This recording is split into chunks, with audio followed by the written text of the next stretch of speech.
그리고 이 사건보다 더 황당한 일이 또 있다고 얘기가 들었는데 어떤 이야기입니까? 최정아 기자님. 네, 지난 6월입니다. 서울 양천구로 가봐야 할 것 같은데요. 영상으로 먼저 확인하시겠습니다.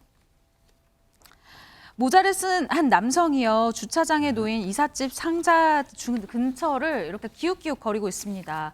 못장갑을 끼고 이 초록색 조끼를 입은 남성의 차림을 봐서는 아마도 이삿짐 직원이 아닐까, 이 센터 직원이 아닐까라는 생각이 네네. 드는데요. 조끼도 입은 것 같은데요. 네, 잠시 뒤에 이 남성이 이삿짐을 가져와서 상자를 번쩍 들어 수레에 담더니 이렇게 어디로든 이렇게 끌고 가는 모습입니다. 네네. 주차장을 나오니 이삿짐 센터 트럭이 정차가 되어 있었는데요.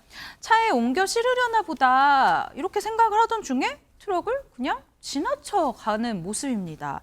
그러다가 어느 주택가 안으로 이렇게 짐을 옮기고 있는데요. 반전은요, 저 짐을 옮기는 장소가 이사를 가는 곳이 아니라는 점입니다.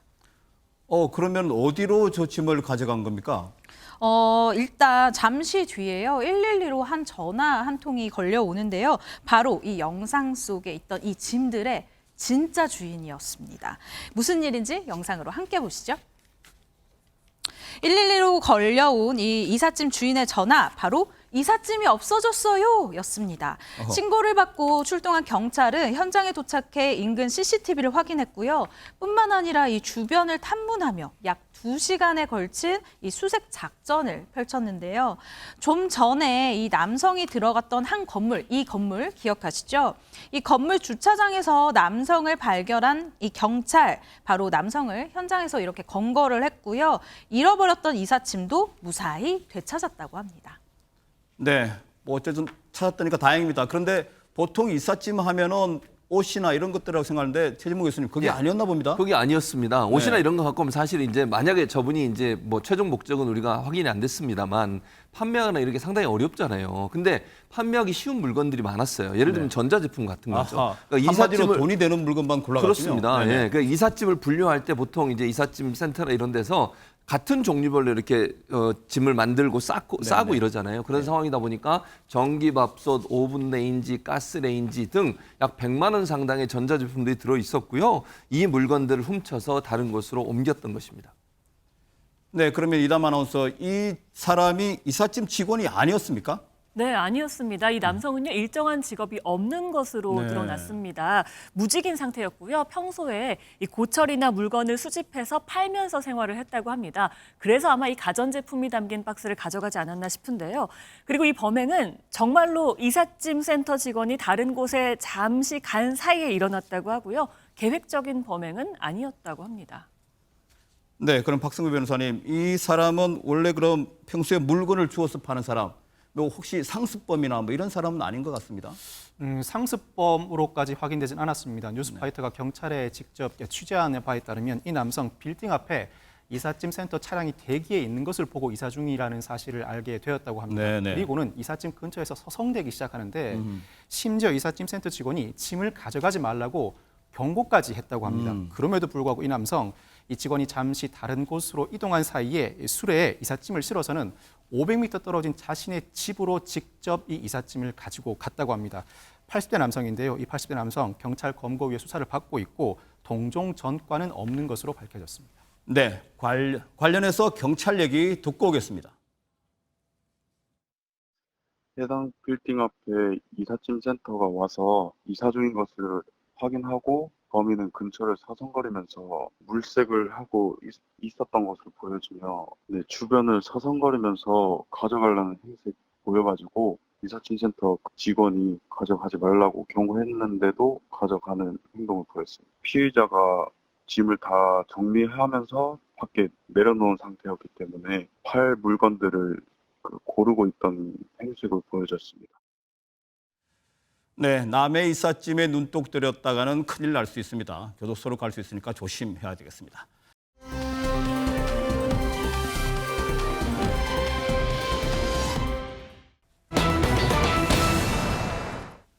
네, 홍준표 대구시장이 지난 26일 날 징계를 받았습니다. 그 당시에는 아주 짤막한 반응을 내놨습니다. 더 이상 갑론을박하지 않았으면 좋겠다라고 했는데 그동안에 무슨 일이 있었는지 먼저 보고 오겠습니다.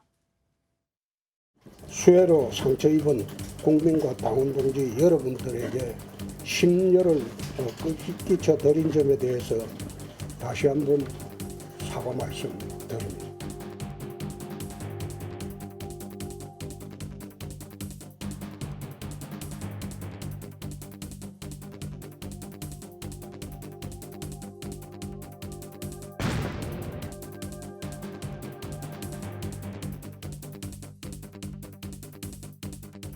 윤리위원 징계를 꼭 가지옥이라고 생각하지 마시고 새로운 마음을 가지는 심계일전의 계기가 되기를 바라겠습니다. 네, 어쨌든 홍준표 시장 입장에서는 사과도 하고 봉사도 하고 그랬는데 또 당원권 징계 10개월이라는 중징계가 나왔습니다. 그 이후에 홍준표 시장이 계속 말을 이어가고 있는데 이담 아나운서. 네, 맞습니다. 네. 당원권은 정지가 됐지만 발언권은 정지되지 네네. 않았다. 라고 온라인 소통 채널 청년의 꿈에 올리기도 했는데요. 홍준표 시장은 계속해서 SNS에 글을 올리고 있습니다. 일단 당원권 정지, 징계가 있었던 날에는 더 이상 이 문제로 갑론을박하지 않았으면 좋겠다라고 하면서요. 그 글의 마지막에 나는 아직 3년이라는 긴 시간이 있다라고 덧붙였습니다. 그리고 징계 다음 날인 27일에는요. 천의무봉이라는 한자 사자성어를 꺼냈는데요. 천의무봉이라는 게 결국 선녀의 옷에는 바느질한 자리가 없다. 매우 자연스러워서 꾸민 데가 없다. 흠잡을 곳이 없다라는 뜻인데 이걸 여기서 얘기를 하면서 공직에 들어와서 40년 동안 늘 이 말을 가슴에 새기고 살았지만 단 한 번도 실천해 본 적이 없다라고 이야기를 하기도 했습니다. 그러면서 종정 예하 큰 스님께서 참고 기다리는 인생이 아름답다면서 반야심경 부채를 보내주셨다라면서 이걸 소개하기도 했습니다.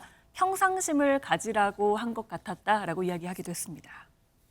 네, 홍준표 시장의 정치권을 향한 쓴소리 점점 수위가 높아가는 것 같습니다. 박승배 변호사님. 홍준표 시장이 어제 SNS에 글을 남겼습니다. 정치판은 하이에나 떼들이 우글거리는 정글과 같다.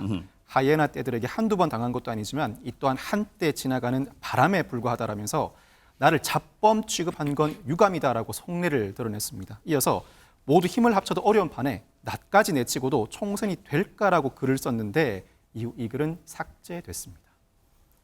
네, 그리고 홍준표 시장 징계 전후의 태도가 좀 바뀐 것 같습니다. 최진무 교수님. 아무래도 이제 본인이 징계가 끝나고 나니까 본심을 드러내는 거라고 저는 생각해요. 네네. 징계 전에는 네. 본심이 아니고 징계위원회, 윤리위원회, 중앙윤리위원회에 내가 좀 이렇게 반성하고 있으니까 징계를 세게 하지 말아주세요라는 메시지였다고 저는 보거든요. 그러니까 국민의힘 지금 윤리위원회 같은 경우에 4개의 징계를 할 수 있거든요. 4단계로. 네네. 첫째는 경고, 당원권 정지, 그다음에 탈당 권유 제명인데 네. 예전에 홍문종 전 의원이 네. 수해 과정에서 골프 치다가 그게 문제가 돼가지고 제명까지 당했어요. 어허, 그러면 네네. 사실은 내용상으로 보면 홍준표 지금 시장과 크게 다르지 않거든요. 그래서 네. 많은 분들이 제명까지 나올 수 있을 수 있다라고 하는 우려가 있었는데 본인이 이제 사과하고 처음에는 뭐 적반하장식으로 국민들은 거기에 대해서 비판하는데 본인은 아무 잘못이 없다 이런 얘기 계속 하지 않았습니까? 그렇습니다. 내가 뭘 네네. 잘못했냐? 네. 법적으로 아무 문제 없다. 아니 공무원들은 다 비상대기하고 있는데 시장이라는 분은 법에 없으니까 나는 나가서 골프 쳐도 된다. 이런 자세로 얘기를 하면서 당당했단 말이죠. 그런데 이 아까 잠깐 우리가 싱크에서 잠깐 봤습니다만 중앙윤리위원 중에 한 분도 그런 얘기 하잖아요. 네. 너무 그렇게 뻣뻣하게 하는 것보다는 사과하는 모습을 보이고 그러면 일정 부분 또 정상 참작이 될 수 있다라고 하는 얘기들이 조금씩 나왔어요. 그래서 갑자기 사과를 하고 저 장면입니다. 사과하고 또 수해 현장에 가서 봉사하다고 이렇게 했거든요. 결국은 본인이 제명이나 아니면 탈당 권유가 나오게 되면 딱 당을 떠나야 돼요. 근데 본인 입장에서는 대선에 출마해야 되는 상황이 되기 때문에 그렇게까지 가는 것은 본인한테 상당히 피해가 되는 거죠. 그러나 당원권 정지 같은 경우는 본인이 시장을 하고 있으니까 10개월 지나고 나서 계속 시장하는 거예요. 뭐 당원권 정지돼서 당원권이 회복이 되잖아요. 그럼 대선 출마엔 전혀 문제가 없는 거죠. 그런 차원이기 때문에 결국은 본인 입장은 당원권 정정 나오는 것을 기대했던 것 같고 그렇게 결과가 나오니까 이제는 징계를 2번 할 수는 없잖아요. 일사부재의 원칙에 따라 한 번 징계를 했으면 그걸로 끝이에요. 그럼 이제는 자기 얘기 하는 거죠. 그러니까 속에 있는 본심이 이제 징계가 끝나고 나니까 드러나고 있다. 이렇게 볼 수 있을 것 같습니다. 네, 최진무 교수님 이어서 예. 그러면은 그게 처음에는 제명이나 이런 그 징계보다는 좀 낮으니까 조금 엎드렸던 것 같고요. 근데 생각해 보니까 내년 그 총선과 관련해서 그 영향력을 끼칠 수 없다. 이걸 또 생각해 보니까 이거 조금 뭐 기분이 나쁘다든가 여기에 대한 또 반항으로 정치권에 쓴소리를 하는 면이 있지 않을까요? 그런 부분도 있을 수 네네. 있어요. 왜냐하면 본인은 사실은 비윤계잖아요. 네. 친윤계는 아니기 때문에 사실 TK에서 본인의 영향을 좀 확대하려고 했을 거예요. 왜냐하면 네, 그렇죠. 본인이 대선에서 어떤 유리한 어떤 대선 후보로 뽑히기 위해서는 TK의 절대적 지지가 필요하거든요. 그러면 TK 지역에서 본인과 친한 사람들이 당선되는 걸 원했을 겁니다. 네. 그런데 사실 다운권 정지가 되면 활동하기가 어려워요. 예를 들면 지원 유세를 간다거나 아니면 네네. 가서 뭐 후보들과 함께 돌아다닌다 이게 안 되는 거거든요. 왜냐하면 본인이 당원이 아니기 때문에 네. 그거 자체를 친윤계에서 본인을 일부러 배제하려고 그런 거 아니냐 이런 또 의심을 하고 있는 거예요. 그렇죠. 그러니까 본인이 네. 대선 후보가 돼서 어쨌든 다음 대선에서 대통령이 되고 싶은 마음이 있는데 결국은 친윤계에서 본인을 밀어내기 위해서 이 정도 징계 즉 총선까지 활동을 못하도록 발을 묶어놓은 게 아니냐 이런 불만도 표시되는 것이다 이렇게 볼 수 있을 것 같습니다. 네, 그게 일맥상통하는 게 대권의 길로 가려면은 자신을 지지하는 그 국회의원들을 최대한 많이 확보해야 된다. 그렇죠. 그러려면 영향력을 행사해야 하는데 그걸 하지 못하게 대한 불만 이런 것들이 조금씩 나오는 것 같습니다. 그렇습니다. 네네. 말씀하신 대로 특히 TK 지역 같은 경우는 국민의힘 입장에서는 가장 중요한 지역 아니겠습니까? 거기서 절대적 지지를 받는 사람이 대권 후보로 갈 가능성이 높아요. 그런 상황에서 본다고 하면 홍준표 시장 입장에서는 그런 기회를 놓친 것에 대한 불만의 표출이다 이렇게 볼 수 있을 것 같습니다. 네, 유인경 평론가님 하이에나다 어쩌다 좀 거칠어지고 있는데요. 그런데 그 글을 올렸다가 홍준표 시장이 또 지워요. 네, 왜 이러는 겁니까? 홍준표 네. 시장만이 아니라 많은 정치인들이 트위터나 뭐 페이스북이나 이런 SNS를 통해서 격정 토론을 했다가 네. 반응이 자신하고 좀 다르면 금방 내리는 경우 되게 많죠. 뭐 박지원 전 국정원장도 그렇고 많은 분들이 뭐 그랬는데 많은 정치인들이 착각을 하는 게 이 SNS는 일기장이 아니고요. 네. 변론서도 아닙니다. 국민들과 대중들의 그걸 읽고 판단하는 건 그들의 몫인데 격정의 토론 대부분 아마 심야나 새벽에 올리시더라고요. 네. 그때는 억울했겠죠. 근데 올려봤더니 아니 이분이 아직까지 이렇게 세게 얘기해? 하면 금방 바르고 지우시는데 사실 이 중독에서 조금 벗어나시는 것이 정치인들에게 좀 여유로운 마음을 가지는 것이 더 큰 그릇으로 보이고 덜 억울하지 않을까 싶습니다. 왜냐하면 글이 영원히 남기 때문이죠. 지워도 다 캡처해놓고 네네. 보지 않습니까? 네. 좀 자중자애들 하셨으면 좋겠습니다. 홍 시장뿐만이 아닙니다. 네. 그러면 일종의 그 여론을 살피는 여론전, 그렇죠. 아니면 치고 빠지는 게릴라전 그렇죠. 이런 것들을 많이 활용한다고 봐야 되겠군요. 네. 역시 정치인들이 네. 잘 활용하는 것 같습니다. 그러면 이 어제는 또 홍준표 시장이 올린 글에서 이 사람들을 언급을 했습니다. 네, 최정화 기자님. 맞습니다. 미리 말씀드리자면 워딩이 좀 셉니다. 이 홍준표 시장이 어제 올린 글에서요, 이 황교안이 망한 것도 쫄보 정치를 했기 때문이다라고 네. 자신의 생각을 나타냈는데요. 그러면서 나는 총선까지 쳐냈지만 이준석도 안고 유승민도 안고 가거라. 가뜩이나 허약한 지지층 그런 게 정치다라고 이 당을 향한 이야기를 쏟아내기도 했습니다. 네, 그렇다면 이준석 전 대표와 유승민 전 의원 안고 가라. 하필 왜 이 두 사람을 언급을 했을까요? 유인경 평론가님. 네. 그 두 사람을 언급한 이유는 일단 자신이 생각할 때는 비슷한 종족 네. 반윤이기도 네, 하고 그렇군요. 연대도 네. 다르지만 좀 네. 포용의 정치를 보여주라는 것을 의미하면서 반면에 그러니 나도 꼭 껴야 되겠다. 그분들을 옹호해 주는 것이 아니라 네. 나는 이 사람들을 끌고 갈 포용력이 있는데 왜 당에서 내치는 거지? 하고 아마 선배로서 하시는 얘기인 것도 같은데 유승민 의원 반응은 또 그렇지도 않더라고요. 자기 얘기 좀 하지 말라고 그러더라고요. 네. 네, 안 그래도 지금 이준석 대표는 최근에 활동을 시작했습니다. 그 내용 보시고 이어가 보도록 하겠습니다.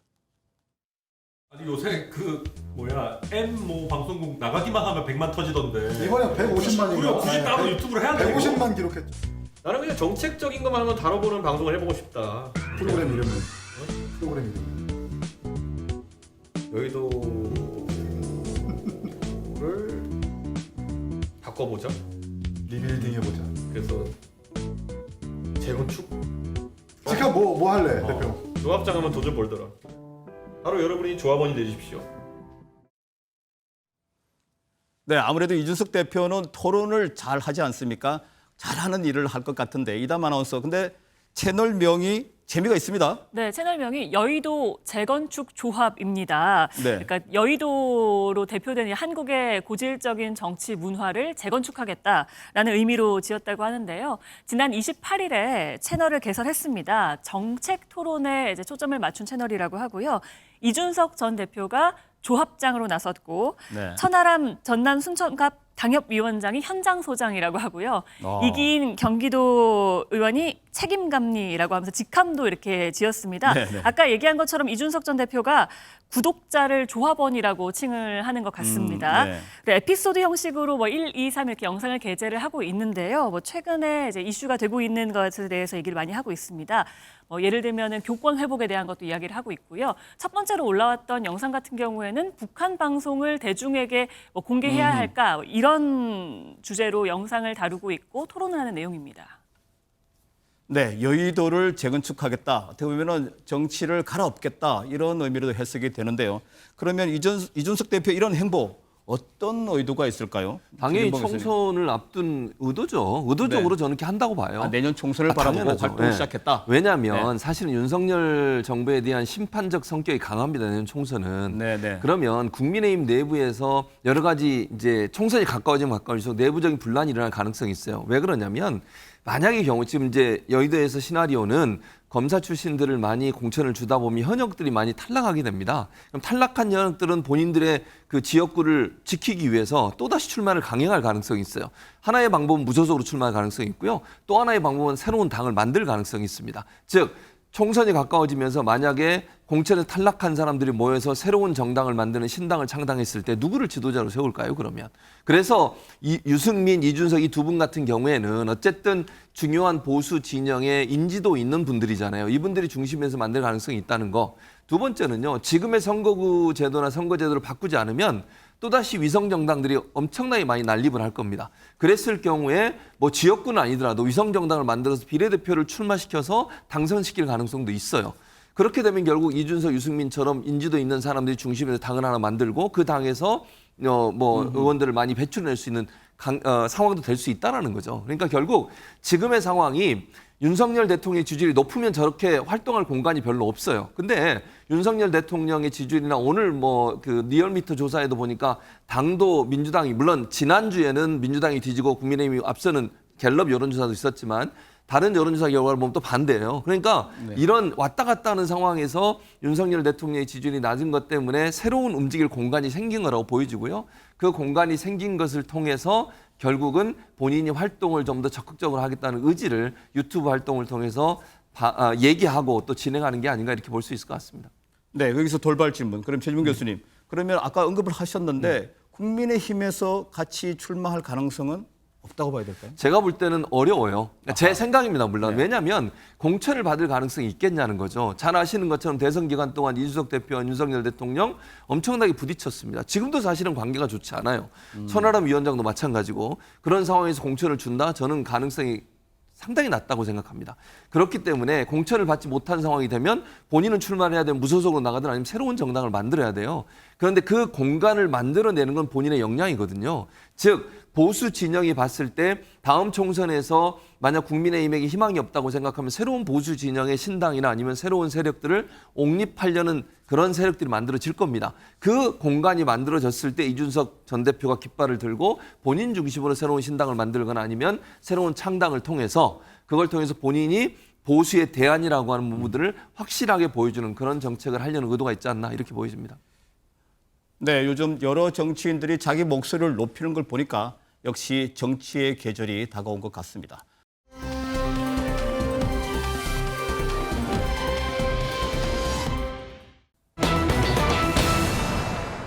네, 외국 특히 미국 같은 경우는 전직 대통령들이 한자리에 모이는 경우가 많이 있습니다. 부시 대통령이라든가 클린턴, 오바마 이렇게 함께 모여서 대담도 하고 맥주도 마시고 이런 모습들을 자주 봤는데 우리나라 전직 대통령들이 한자리에 모인 장면은 본 적이 없죠. 그런데 그 전직 대통령은 아니지만 어떤 사람들이 모였다고요, 최정희 기자? 네, 맞습니다. 대한민국 역대 대통령 가족 6인이요. 29일에 한 자리에 모였습니다. 왜 네네. 모였을까요? 청와대 개방 1주년 특별전, 이 우리 대통령들의 이야기 이 특별전에 관람하기 위해서 이 자리에 모인 건데요. 일단 박보균 문체부 장관이 초대한 이날 모임에는요. 이 사진으로 보시면 일단 박정희 전 대통령의 아들 박지만 이지 대표회사 회장이 네네. 왔고요. 그리고 노태우 전 전 대통령의 아들 노재헌 동아시아 문화센터 이사장이 참석을 했습니다. 그리고 또 이 김영삼 전 대통령의 아들 김현철, 김영삼 대통령 이 기념재단 이사장이 참석을 했고요. 그 옆에 보시면 이 이승만 전 대통령의 며느리 조혜자 여사가 또 자리를 하고 있습니다. 그리고 그 옆에는 윤보선 전 대통령의 아들 윤상구 동서코퍼레이션 대표가 자리를 했고요. 이 마지막에 있으신 분 김대중 전 대통령의 아들 김홍업 김대중 평화센터 이사장이 참석을 했습니다.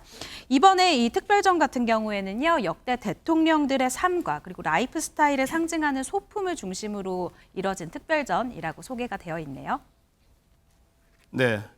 이날 참석했던 분들이 대부분 그 전직 대통령의 자녀분들이 많은데요. 이분들이 그러면 청와대에서 다 생활했던 분들 아니겠습니까? 네, 그렇습니다. 말씀하신 감회가 것- 좀 달랐을 것 같아요. 그렇죠. 예전에 본인들이 살았던 장소이고 물론 지금이 대중에 공개가 되고 개방이 됐습니다만 감회가 새로웠을 것 같고요. 네. 또 이제 보면 진보적 성향의 대통령도 있고 보수적 성향의 대통령 자녀들도 있고 이러다 보니까 뭐 화합이랄까 이런 모습도 좀 보여주고 싶었던 것 같아요. 그리고 사실 저 모습이 예전에 이미 한 번 식당에서 모인 적이 있었거든요. 그러면서 그렇습니까? 봉사활동 네. 열심히 하겠다. 네. 그렇게 이제 언론에 밝힌 적도 있었는데 그 모임이 계속 이어지는 것 같아요. 저는 뭐 긍정적으로 평가할 수 있다고 생각합니다. 전직 대통령들의 뭐 가족들이 함께 모여서 나라를 위해서 또 국민들을 위해서 뭔가 할 수 있다고 하면 그런 부분들은 저는 긍정적으로 보고요. 뭐 아버님들 때야 뭐 진보 보수로 나눠서 정치적 이해관계에 따라서 부딪히는 경우도 있었겠지만 자녀들은 그럴 필요는 없지 않겠습니까? 그래서 저런 모습을 보여주는 국민들에게도 상당히 긍정적인 영향을 미치지 않을까 그렇게 생각을 합니다.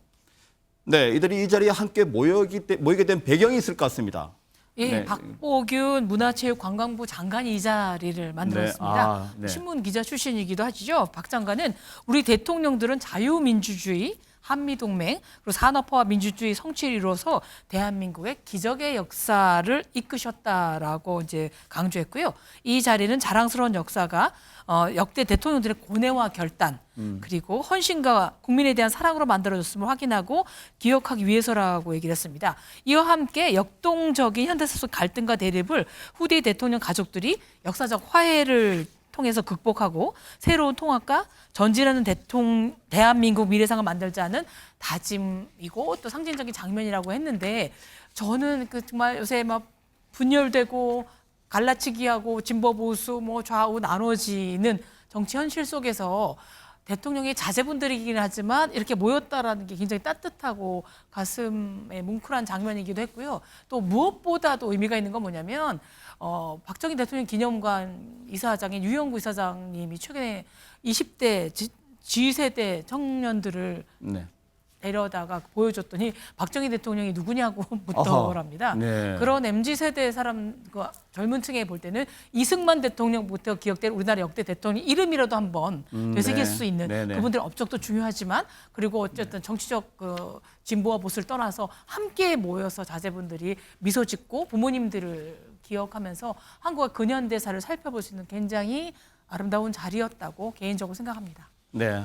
산 역사의 공간이 된다는 말씀이신데 그리고 이 실제로 전직 대통령들의 유품들이 전시가 돼서 그 자녀분들이 그 유품을 보면서 거기에 담긴 의미들을 얘기를 많이 한 것 같습니다. 박성규 변호사님. 그렇습니다. 예를 들어서 노태우 전 대통령의 아들 노재현 씨는 아버지의 퉁소 앞에서 아버지는 노래와 퉁소, 휘파람 솜씨가 뛰어났다고 회고했습니다. 네.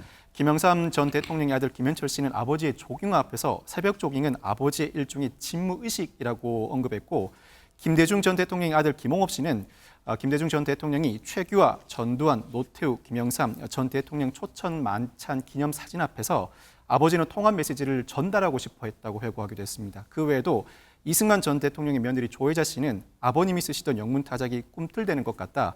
박정희 전 대통령의 아들 박지만 씨는 누나의 대통령 시절 사진 저도의 추억은 어머니가 사망하신 이후에 아버지가 쓰신 시의 제목이라고 회고하기도 했고 윤보선 전 대통령의 아들 윤상구 씨는 아버지가 경무대를 청와대로 이름을 바꿨다면서 이날 모임의 의미를 한마디로 표현했습니다. 여기는 여당도 야당도 없다라고 표현했습니다.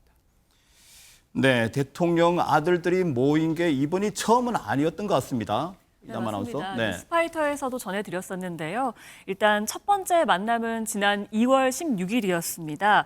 박지만 대표이사가 김영삼 민주센터에 2번이나 이제 100만 원씩 기부를 네네. 한 사실을 김현철 이사장이 뒤늦게 알고 감사 인사를 전하기 위해서 저렇게 네 분이 먼저 만난 건데요. 박지만 대표이사와 김호검 이사장, 김현철 이사장, 노재현 이사장 이렇게 만났다고 합니다. 첫 번째 만남에서는 우리는 싸우지 말고 단합하자라고 네네. 이야기를 했다고 하고요. 두 번째 만남인 5월 10일 서울의 한 음식점에서 회동했을 때는 사회 보탬이 되는 활동을 하자, 봉사하자라는 뜻을 모았다고 합니다. 그리고 이제 세 번째 만남이 이번에 청와대 전시를 함께 찾은 건데요. 이 전시에 첫 번째 방문한 게 아닌 분들이 있습니다. 김현철 이사장과 노재현 이사장 같은 경우에는 지난달에 이미 한 차례 이 청와대 전시장을 찾아서요. 도슨트, 그러니까 전시 해설자 역할을 했다고 합니다. 이 당시에 굉장히 또 화제가 되기도 했습니다. 네, 근데 역대 대통령들의 가족이라고 했는데 제가 보기에는 빠진 사람들이 있는 것 같습니다. 예, 그렇습니다. 예. 말씀하신 것처럼 전제국 전두환 전 대통령 네네. 아들, 그리고 노건호 노무현 전 대통령 아들, 이시영 이명박 전 대통령 아들, 문준용 문재인 전 대통령 아들 이런 분들이 함께하지 않으셨어요. 네. 뭐 다른 분들은 뭐 그냥 제 생각입니다만 노건호, 이시영, 문주용 이런 분들이 이제 나이 차이가 조금 나요, 이분들하고. 그게 왜냐면 좀 나이가 좀 젊고 조금 나이가 드신 분들이고. 근데 전주국 씨 같은 경우는 나이가 이제 비슷한 연령대인데도 안 오신 게 아마 이제 여러 가지 사회적 논란 이런 부분들이 좀 작용하지 않았나는 개인적인 생각이고요. 네, 뭐 왜냐면 근데 아까 이제 노재현 씨 같은 경우는 열심히 참석하시잖아요. 이분이 그렇습니다. 네. 어떤 점에 차이가 있냐면 5.18 같은 경우에 본인이 가서 5.18 묘지에 가서 무릎 꿇고 사과했어요. 전제국 씨나 전두환 전 대통령 아들들은 그렇게 안 했거든요. 그렇죠. 이게 사회적으로 보는 관점이 완전히 다르거든요. 네. 그러니까 전제국 씨 같은 경우에는 그게 안 했지만 노재현 씨 같은 경우 아버지를 대신해서 정말 아버님이 이미 잡고 하셨으니까 광주 시민들에게 사과하고 계속 5.18 때마다 가서 참배하고 이러거든요. 이게 사회적으로 어떤 시선을 갖느냐가 대단히 중요하다는 생각이 듭니다. 네, 그러나 저는 좀 아쉬운 부분은 그렇다 하더라도 어쨌든 뭐 그건 지나간 역사의 모습들이고 아들들이 함께 모여서 또 자녀들이 아들뿐만 아니라 딸들이나 며느리들 함께 모여서 대화하고 하는 모습을 보여주는 건 좋다고 생각해요. 그래서 이분들도 나이에 관계없이 함께 한 자리에 모여서 보여주는 모습을 보여준다면 국민들도 좋아하지 않을까 이런 생각이 있습니다. 네, 대통령의 가족들 소통령들인데요. 이 소통령들의 소통 참 보기 좋습니다. 이 화합하고 또 융화하는 모습이 좀 더 넓게 사회로 번져 나갔으면 좋겠습니다.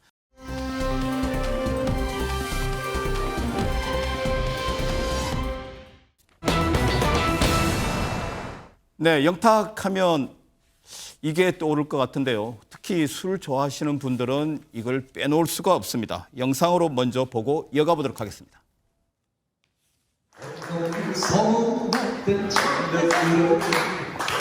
막내 아들 장가가던 날 못난 아들 달래주시며 알아주던 막걸리 한잔 알아주던 막걸리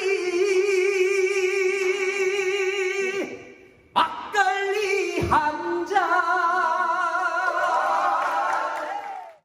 술을 잘 못 드시는 분들도 이 노래 들으면 막걸리가 막 생각이 날 것 같습니다. 막걸리를 막 마셔야 될 것 같고요. 그런데 제목을 보면 뭐가 심상치 않은 문제가 있는 것 같습니다. 최정아 기자님. 네, 맞습니다. 가수 영탁하면 딱 떠오르는 단어가 막걸리가 아닐까 네네. 싶은데요. 방금 들으신 이 노래도 바로 막걸리 한 잔이라는 노래입니다.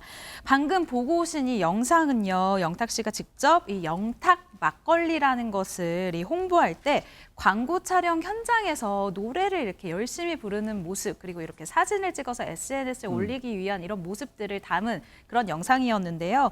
이렇게 영탁 씨 실제로 영탁 막걸리라는 이 막걸리를 낸 이 회사죠. 그러니까 예천양조의 모델로 활동을 한 적이 있습니다. 하지만 지금은 2년째 이 막걸리 제조회사와 법적 분쟁 중인데요.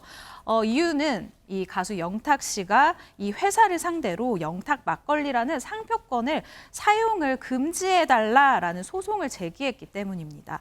그리고 최근 1심 판결이 드디어 나왔는데요. 이 재판부는 영탁 측의 손을 들어주면서 원고 일부 승소로 판결을 냈습니다. 네, 가수 영탁 씨가 영탁 막걸리를 소개하는 광고도 많이 봤습니다. 근데 그때는 잘 팔렸다고 하는데 분쟁의 소지가 어디서 시작된 겁니까? 이담 아나운서. 네, 시작은 한 3년 전으로 거슬러 올라갑니다. 2020년 1월에 트로트 오디션 프로그램에서 이 가수 영탁 씨가 막걸리 한 잔을 불렀고 또 이게 굉장히 크게 화제가 되고 사랑을 받기도 네네. 했습니다. 네. 이 당시에 예천 양조에서도 막걸리를 내놓는데요. 영탁이라는 상표명으로 일단 상표 출원을 합니다. 네. 그리고 석 달 뒤인 2020년 4월에 영탁 씨와 모델 전속 계약을 1년 체결합니다. 그리고 그 다음 달이 영탁 씨의 생일이었나 봅니다. 5월 13일 생일에 맞춰서 영탁 막걸리를 출시하는데요. 당시에 예천양조 대표가 인터뷰를 했었는데 우연히 영탁이 부른 막걸리 한 잔이라는 걸 보게 됐다. 영탁의 본명이 영탁이더라. 그래서 막걸리와 이름이 참 매치가 잘 된다 싶어서 이름 그대로 썼고 모델로도 발탁했다라고 밝혔습니다. 네, 뭐 시점이 좀 비슷한 점이 있긴 있습니다. 근데 처음에는 이렇게 잘 진행이 됐는데 무슨 일로 이렇게 틀어진 게 됐을까요, 최진봉 교수님? 왜냐면요, 이제 영탁을 이름을 떼서 그냥 영탁이라고 하는 맥주를 네네. 이제 상표를 만든 건데 문제는 뭐냐면 예천양조와 영탁 씨 측이 광고 계약이 종료가 된 겁니다. 그러니까 네네. 2021년 6월에 광고 모델 재계약 협상이 결렬이 되면서 더 이상 광고 모델 활동을 안 하게 된 거죠. 네. 그러면 이제 영탁이라고 하는 이 그 상호를 쓰면 안 된다라고 영탁 측에서 주장을 하는 겁니다. 네. 본인 이름을 따가지고 상표를 썼는데 광고 모델 계약이 끝났으니까 더 이상 영탁이라는 표를 쓰지 마라. 그렇게 주장할 수 있죠. 그렇죠. 네, 내 이름을 그런데- 다 썼으니까. 그런데 예천양조에서 뭐라 그러냐? 우린 계속 쓸 거야 그러는 겁니다. 그 이유가 뭐냐 그랬더니 그 예천양조의 회장님 이름이 백구영씨래요. 그래서 거기 백구영? 영자 네네. 그리고 탁주의 탁자 아하. 원래 이걸로 쓴 거다. 원래 영탁 이름이 아니고 약간 그러니까 이거는 영탁이 예. 뜨기 전에 예, 미리 이 영탁 막걸리라는 이름을 지어놨다. 뭐 그런 회장님 이름을 그렇게 따서. 들려요. 아하. 근데 이게 영자로 그러면 우연의 일치입니까? 아니, 그러니까 제가 볼 때 우연의 이치로 안 보이거든요. 저는 개인적으로 그러니까 네네네. 모르겠습니다만 저는 개인적인 판단을 그렇게 하는데 네. 영자로 끝나는 이름이 한두 개입니까? 그러면 그 탁주 회사하고 그 이름 붙여가지고 영탁이라고 쓸 수 있는 건지. 그래서 이제 저는 저렇게 해명을 하고 있지만 상당히 조금 일반 국민들이 볼 때는 뭐 조금 이해하기 어려운 주장이 아니겠나라는 개인적인 생각입니다. 그래서 민사소송을 제기한 겁니다. 네, 조금 전에 언급했듯이 이 시점이라는 게 상당히 중요할 것 같습니다. 먼저 영탁이라는 막걸리를 출원을 했는지 그 뒤에 노래를 부르는 모습을 보고 영탁을 붙였는지 이건 문제의 소지가 있을 것 같습니다. 근데 법원에서는 어떻게 봤을까요? 네. 재판부는 원고 일부 승소 판결을 선고했습니다. 재판부는 네네. 연예인의 성명이나 예명을 특정 사업에 사용할 경우에는 오인과 혼동을 불러일으킬 수도 있다. 이 사건에서도 이 제품이 가수 영탁과 밀접한 관계라고 생각할 수 있다고 판시했는데 그 근거로 예천양조의 매출이 영탁 막걸리 출시 이후에 전년 대비 4,000% 이상 증가했다. 이 사실을 통해서 오. 추론해 보자면 영탁이 막걸리 분야에서 상당히 강한 고객 흡입력이 있다고 그 이유를 댔습니다. 그러면서 영탁으로 표시된 막걸리를 생산, 양도해서도 안 되고 제품 포장 광고에 표시해서도 안 된다는 취지의 판결을 선고했습니다. 네. 그런데 지금 영탁 막걸리란 이름으로 판매되는 막걸리들이 있잖아요. 생산된 막걸리들이 있고 그러면 그걸 다 회수를 해야 됩니까? 앞서 영탁 씨는 제3자가 점유하고 있는 물건들도 회수해달라는 취지의 청구 취지를 구성했습니다만 네. 이 부분, 즉 제3자가 점유 중인 제품에 대한 폐기 청구는 각하했습니다. 사실 이 부분은 실제로 물건을 점유하고 있는 제3자들을 상대로 청구해야 합니다. 그렇지 않았기 때문에 애초에 판단 대상도 되지 않는 각하 판결을 받게 된 것인데 이에 따라서 현재 유통 중인 제품까지 회수해서 폐기할 필요까지는 없어졌습니다. 다만 예천 양조 측도 1심 판결에 불복해 항소를 해둔 상황입니다. 가수 영탁 측은 항소장 제출에 유감을 표시하면서 판결을 인정하고 즉시 이행하기를 바란다는 입장을 내놨습니다. 네, 예상대로 예천 양조에서는 이 1심 판결에 불복을 하고 즉각 항소를 한 것 같습니다. 그럼 앞으로 재판이 더 진행이 되겠네요. 어떻게 봐야 됩니까? 앞으로도 네. 이 사건 논란은 지속될 것으로 보이고 사실 양측 간의 소송은 하나 더 있습니다. 일종의 네. 형사 재판이라고 할 수 있는데 네. 예천양조 측이 영탁, 그 어머니, 소속사 대표 등을 무고, 사기, 업무방해, 명예훼손 등 혐의로 고소한 바가 있습니다. 예천양조가 지난 2021년 6월 입장문을 통해서 재계약 결렬의 결정적인 이유는 3년간 150억 원이라는 영탁 측의 무리한 요구와 그의 어머니의 갑질 때문이었지만 영탁 측이 팬덤을 바탕으로 악덕 기업이라는 오명을 씌웠다면서 형사 고소를 한 것입니다.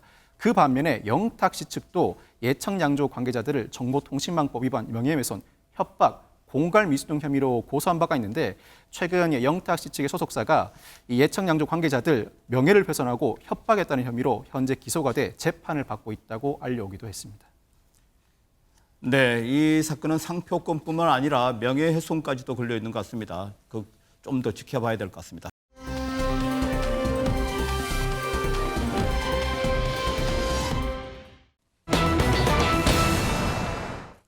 네, 재난 문자라면은 그 위기에 대비하라, 이 조심하라 이런 문자 아니겠습니까? 근데 이 자체가 재난을 일으켰다? 이게 무슨 말입니까? 네, 먼저 이 소식부터 전해드려야 될 것 같은데요. 지난 29일 오후 7시 7분께로 가보겠습니다.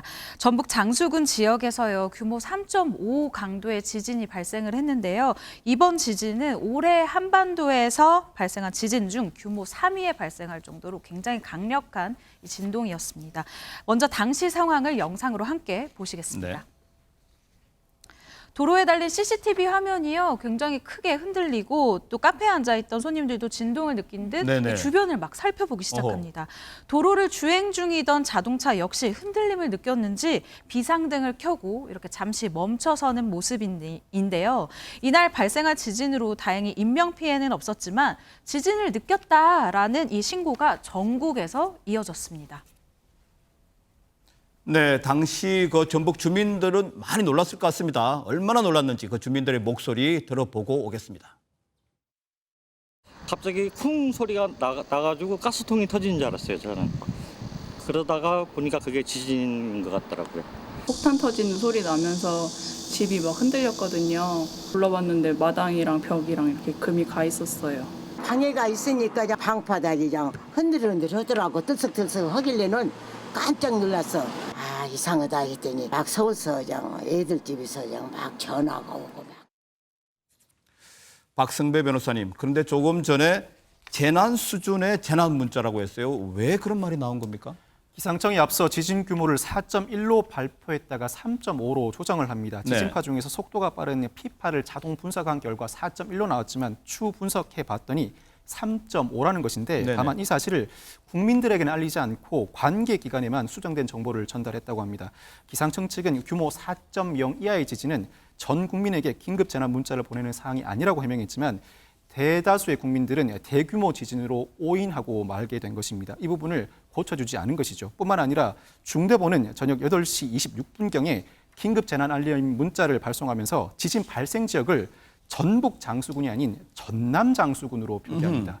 지명을 잘못 표시한 것이죠. 이에 따라 저녁 8시 46분에 지진 발생 지역을 전북 장수군으로 수정해서 다시 문자를 발송하게 된 것입니다. 이 지역을 헷갈렸다니까 황당한데요. 관련해서 목소리 들어보겠습니다.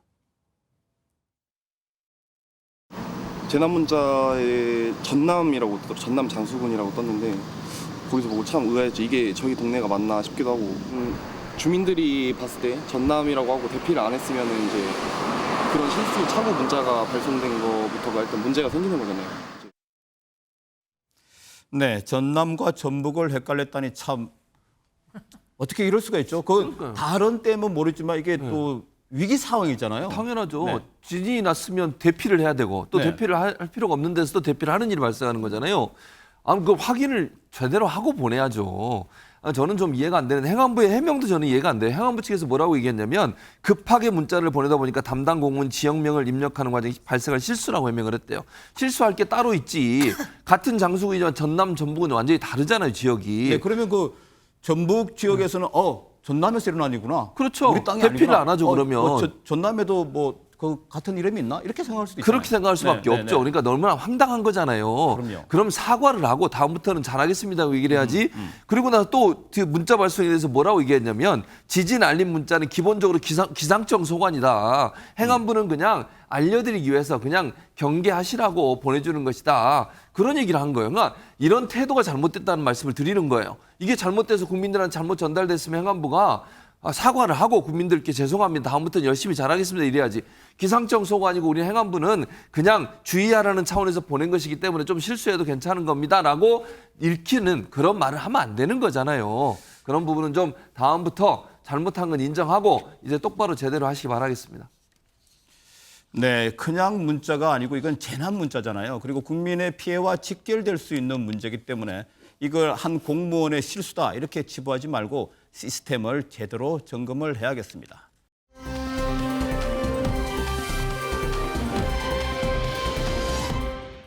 네, 이어서 눈길을 끄는 이모저모 이담 아나운서 먼저 소개해 주시죠. 네, 미국 버지니아주에서 있었던 일인데요. 말들이요, 전 잘 달리는 건 알았는데 수영도 이렇게 잘하는 줄 몰랐습니다. 네. 영상을 함께 보시겠습니다. 제98회 조랑말 수영대회가 열린 이곳. 물속에 뛰어든 우와. 조랑말 수백 마리가요. 때를 지어서 해협을 건너는 아주 진 풍경이 펼쳐집니다. 거친 물살을 치면서 배보다 더 빠른 것 같습니다. 맞습니다. 달리는데? 굉장히 빨라 보이죠. 이 조랑말들 수영 실력이 정말 대단한데요. 네. 굉장히 이색적인 풍경이잖아요. 이걸 보기 위해서 관람객들도 상당히 많이 모였다고 합니다. 그런데 이게 올해가 처음이 아닌 것 같습니다. 박성배 변호사님. 지난 26일 미국 버지니아주 칭커티그 섬에서 네. 무려 제98회 조랑말 수영 대회가 열렸습니다. 역사가 상당히 깊죠. 수많은 관람객이 지켜본 가운데 올해는 참가번호 70번 밤색 앞마리 해협을 가장 먼저 건너면서 우승의 영예를 안았습니다. 1년에 단 한 번 7월 마지막 주에 이 행사가 열리는데 몸집이 가장 좋고 영리한 조랑말들이 참가한다고 합니다. 그 수익금은 섬 일대 야생 조랑말을 관리하는 데 쓰입니다. 아, 말들이 이렇게 잘 수영을 하는 줄은 몰랐습니다. 원래 동물들이 유인경 평론가님 수영을 잘 합니까? 개도 잘하고요. 네네. 예, 위상에서는 뭐 호랑이, 코뿔소 다 수영을 하긴 합니다만 네네. 그래도 조랑말이 하니까 정말 귀엽네요. 네. 게다가 또 기금으로 또 나간다, 야생마 기르는 기금으로 나간다니까 의미도 있는 것 같습니다. 네, 이건 뭐 위기 상황이 아니지만 네. 수영 대회니까 네. 더 열심히 연습을 한 것 같습니다. 그렇죠. 네네.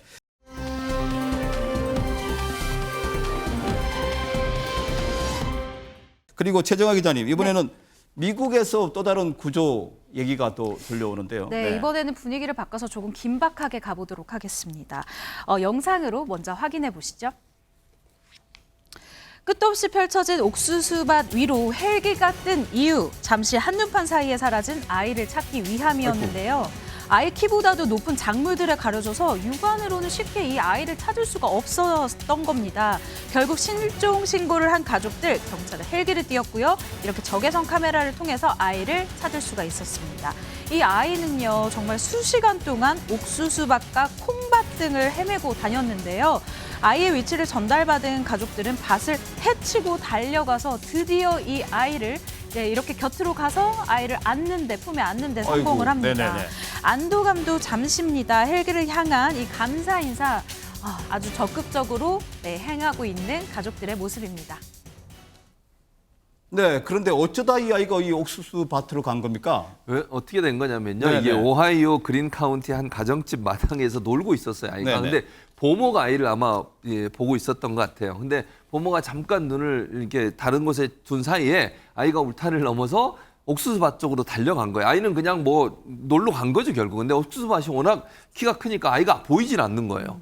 그리고 워낙 넓어서 우리처럼 이렇게 미국은 엄청 넓고 지금 화면에 보는 것처럼 저렇게 넓게 펼쳐지다 네네네. 보니까 아이를 보이지 않으니 온 곳을 돌아다녀도 찾을 수가 없게 돼서 그래서 이거 아이가 3살이거든요. 키도 그렇게 크지 않은 3살밖에 상태이고. 안 된 조그만 아이군요. 그러니까 이 아이도 너무 놀랬고 네, 지금 이제, 보이네요. 네네네. 부모들도 아이고. 너무 놀려가지고 네. 이제 도저히 육안으로는 찾을 수가 없으니까 헬기를 띄워서 구조대원들이 직접 위에서 적외선 카메라를 통해서 사람을 찾는 거예요. 그리고 적외선 카메라에 지금 헬기에 들어왔고 헬기에서 본 구조대원이 무전기로 아이를 발견했다. 아이가 지금 밭 모서리 방향으로 걸어가고 있다. 지금 저기 적외선 카메라에 찍힌 거고요. 그 아이를 발견하고 위치를 얘기해 주니까 부모들이 그곳으로 가서 아이를 찾게 됐고 발견된 아이는 당시에 집에서 약 457m 떨어진 지점에서 헤매고 있었다고 합니다. 네, 이 457m면 어떻게 보면 길면 길고 어떤 짧은데 옥수수 밭이 우지다 보니까 이게 찾기가 힘들었던 것 같습니다. 그렇습니다. 아무래도 이제 워낙 같은 데를 돌아다니기도 하고 돌고 돌아도 계속 옥수수밖에 안 보이는 거잖아요, 결국. 아이 입장에서는 상당히 두려웠을 것이고 부모들도 아무리 옥수수 밭을 뒤져도 아이가 보이질 않으니까 본인들도 너무너무 황당했을 것 같아요. 그러니까 457m라고 하는 3살 아이한테 상당히 먼 거리기도 하고요.